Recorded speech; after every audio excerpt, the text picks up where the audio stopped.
Hi guys, so this is a wild time. Definitely never experienced anything like this, and a lot of us have a lot of time on our hands and are not sure what to do with it. And as I was thinking about what I could do for fun and to connect with other people, I realized that I really miss interviewing people.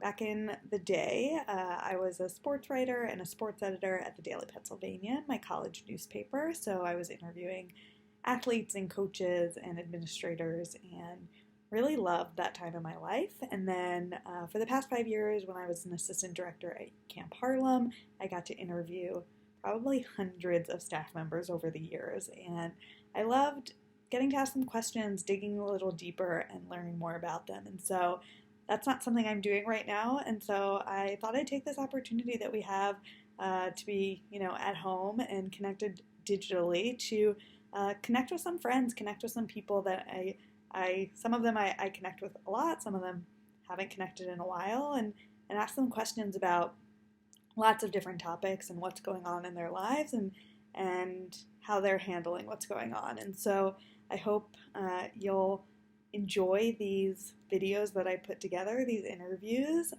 We are calling them uh, distance discussions.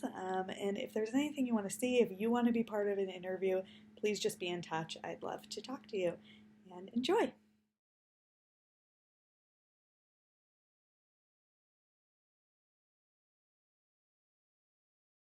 All right, welcome to the first distance discussions. We are uh, all of 1 mile away from my brother, Rabbi Alex Kress. So we were going to do this one in person, but decided to practice and model social distancing and do it from afar. So, our parents and our own rabbis will be so thrilled to see us speaking with one another. And so thanks for being here. And this is a bit of a test run, so we'll see how it goes. So we're gonna start, with some light programming here. So first, tell me. Hopefully, you can come up with one. A favorite memory that you have of us from childhood.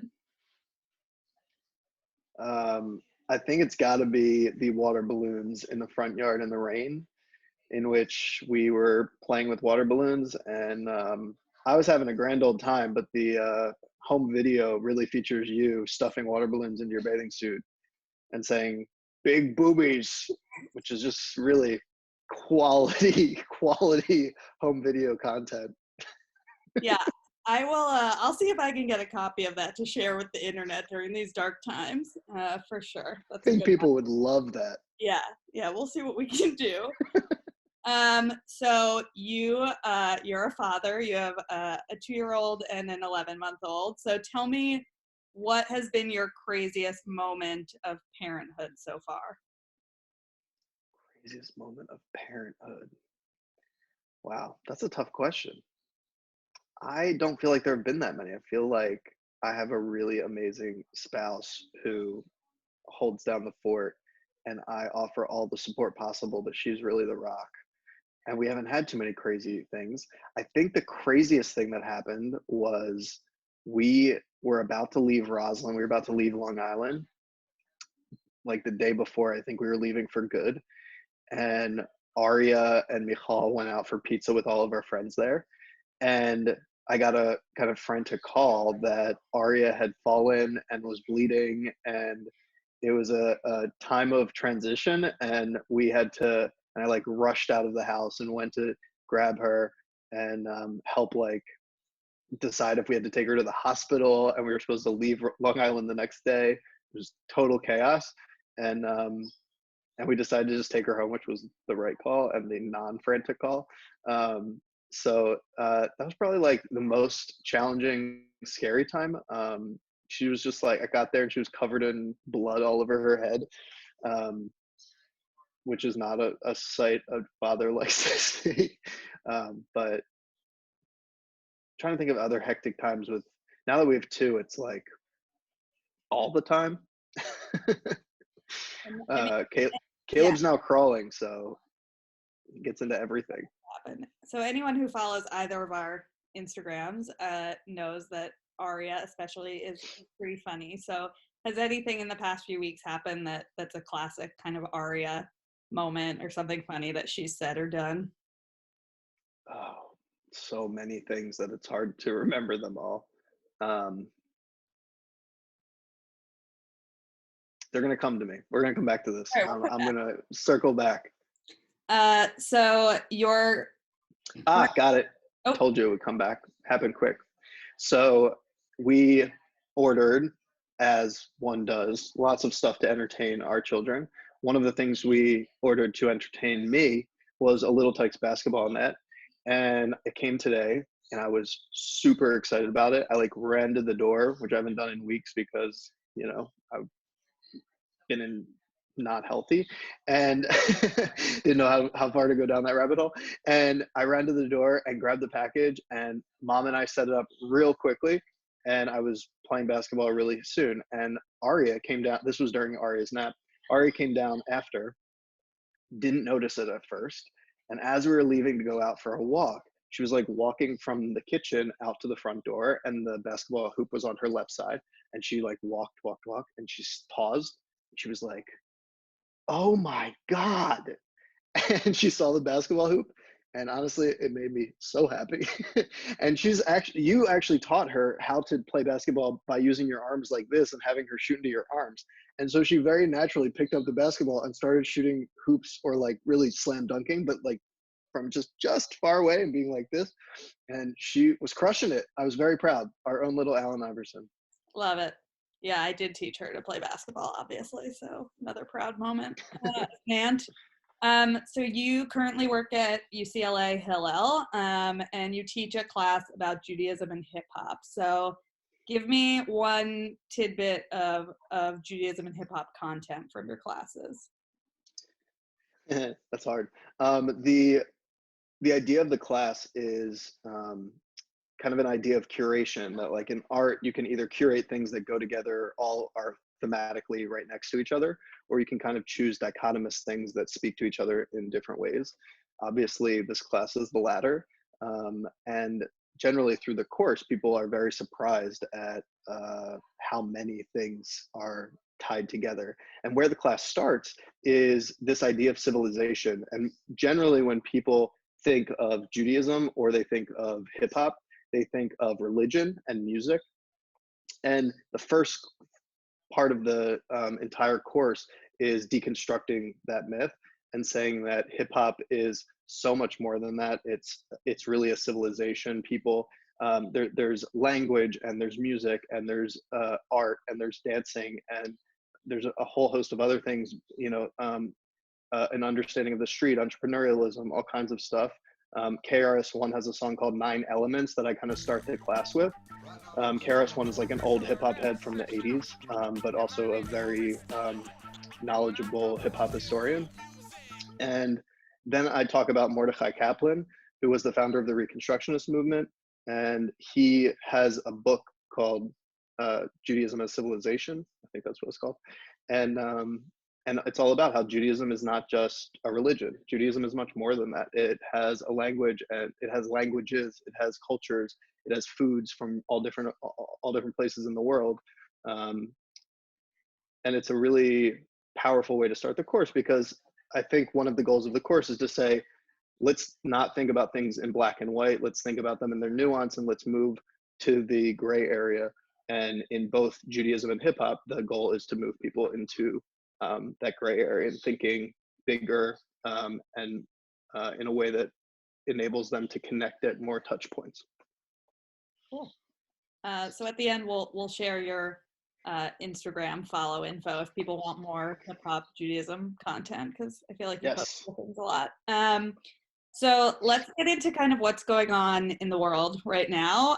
So you have been our leader in social distancing in our little quarantine pod. So share with me and anyone still watching what your approach to kind of social distancing and managing this has been. Like what I'm doing with my time, or no, like how the framework of our lives. Yeah, how you're kind of managing things and how you kind of really early on made a decision to really set boundaries?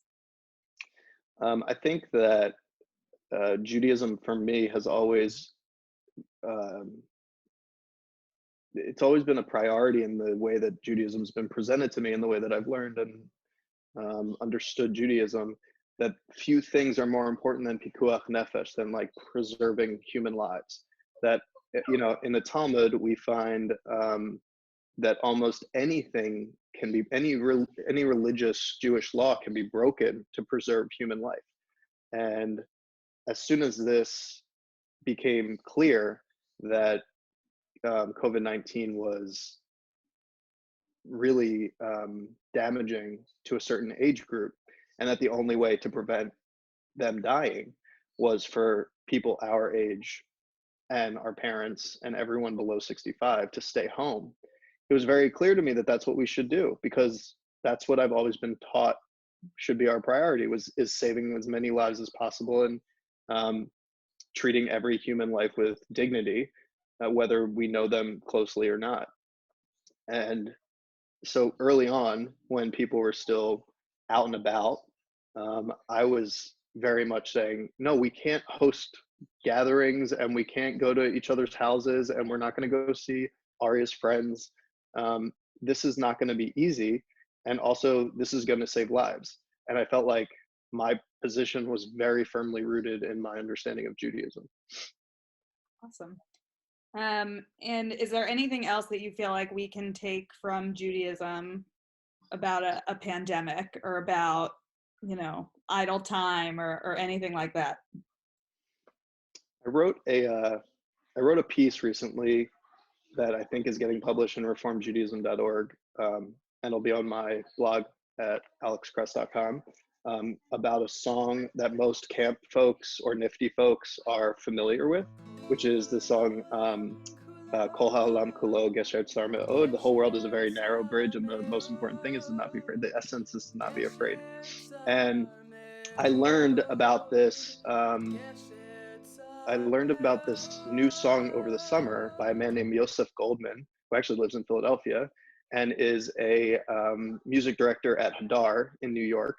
And he wrote an incredible version of Gesher that, like, our entire lives really we can view as this narrow bridge. And if we go forth recognizing that we're fearful, that it's okay to be scared, fear is a thing that saves lives also, but that we have to keep putting one foot in front of the other and figure out how to carry on with our lives. Our lives are not paused. We have to keep living. And so how do we do that in this new world? And I wrote a piece about how this song kind of stayed with me.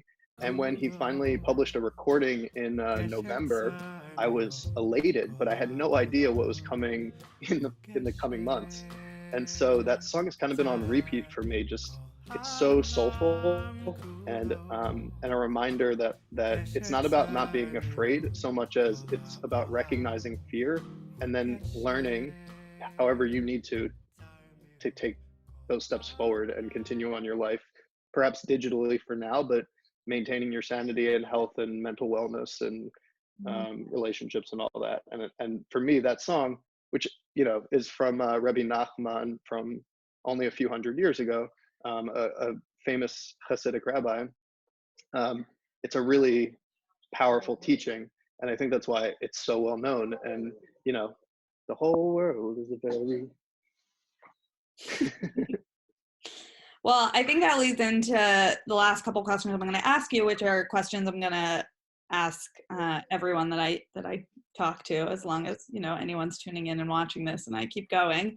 It's fun to do regardless. Yeah, no, I'm having fun. So I think in terms of filling your soul and finding meaning in these strange times, one of which is, what's a piece of culture that you've consumed and recommend and have found meaning, whether that's a book, TV, movie, music, anything that you've kind of consumed in these recent days that you'd recommend to others? So Monday night started The Plot Against America, which was a Philip Roth novel that came out in 2004 about 1940s wartime America. And the premise is that FDR doesn't win again, and instead Charles Lindbergh, who's a hero but also a anti-Semite and fascist, wins the presidency, and anti-Semitism. Just kidding. Yeah, well, exactly. So the relevance of the show is particularly poignant.